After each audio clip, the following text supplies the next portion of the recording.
দুই নম্বর অঙ্কটা বলো তো। দুই নম্বর অঙ্ক বলো তো।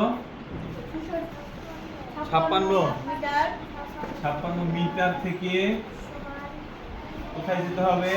ডেসিমিটারে। তারপরে আর সেন্টিমিটারে যাইতে হবে, তাই না? হ্যাঁ, ওই সেমিমিটারই সেন্টিমিটার। ও মিলিমিটার না, সেমি তারপরে আবার মিলিমিটার। এই তো এটা বের করতে বলেছে। তাহলে আমরা কি বলেছি, যেটা বের করতে বলে সেটাকে কোথায় রাখতে হয়? শেষে। তাহলে আমাকে বলো তো যে হচ্ছে যে 1 ডেসিমিটারে কত মিটার? 1 ডেসিমিটারে কত 1/10 মিটার? এটা আমরা জানি। আমরা জানি কি?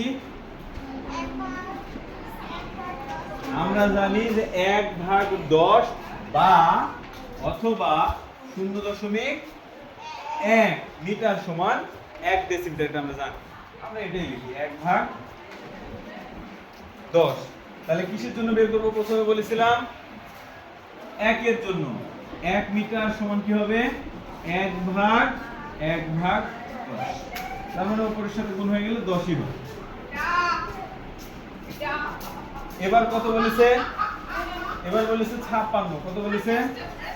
56 মিটার। তাহলে বেশি হবে না কম হবে? যেভাবে আছে সেভাবে লিখি 1/10। তাহলে বেশি হবে না কম হবে? নরমাল নিয়ম এভাবে যদি গুণ, এভাবে যদি ভাগ থাকে তাহলে এভাবে লিখতে হয় 1/1 গুণ 10। তার মানে হয় কি, উপরের সাথে গুণ হয়ে গেলে, উপরের সাথে গুণ হয়ে গেলে কি হয়? 10 হয়ে যায়। আর এটা কিছু থাকে না। বেশি হলে গুণ করতে হয় 56। গুণ করলে কত হয় বলো তো? 56 কে 56, একটা শূন্য চলে আসলো। তার মানে হচ্ছে 560 ডেসিমিটার। 56 মিটারে কতখানি হলো?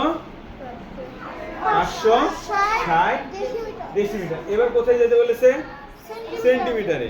তাহলে আবার যদি আমি এখান থেকেই যাই, তাহলে দেখো আমরা কি জানি? 1/100 মিটার সমান কি 1 সেন্টিমিটার। এটা জানি না? এটা আমরা জানি। আবার আমরা জানি, আমরা জানি, লিখলাম। তাহলে আবার 1 এর জন্য বের করব। 1 মিটার সমান হচ্ছে 1/100। অতএব 56 মিটার সমান কত?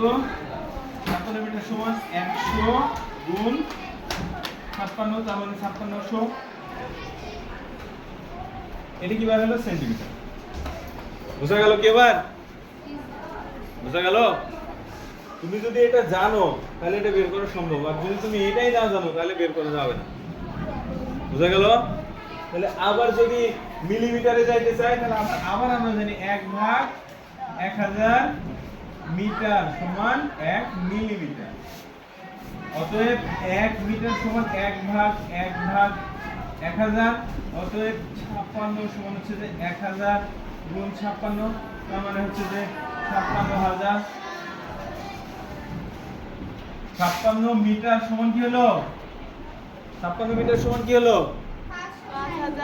556,000 মিলিমিটার। বুঝা গেল? বুঝা গেছে কি?